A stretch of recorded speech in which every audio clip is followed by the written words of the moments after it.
Hello everyone, welcome back to our channel and today we are back again with a new video.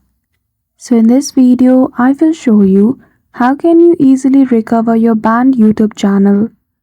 So without any delay, let's get into it.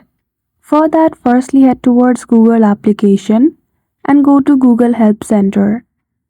Click on the YouTube in the option of Google Help Center and scroll below. Click on Manage your account and go to Accessibility Settings. If you are not able to find the banned setting in the search box, simply type YouTube channel banned. After that, hit the search icon. Then after you will see this article.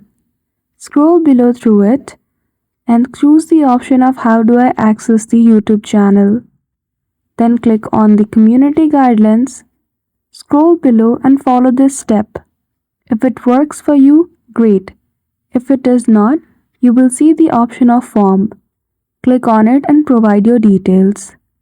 Now here you need to provide your email address using which YouTube can contact to you.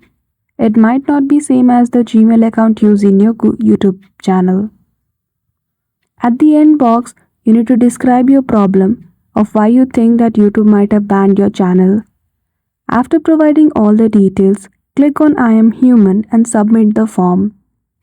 In few business days, YouTube's Help Center will get in contact with you and then you will be able to recover your banned account. So I hope you found this video helpful. If you did, don't forget to give it a thumbs up and subscribe to our channel for such tutorial. Thank you for watching till the end.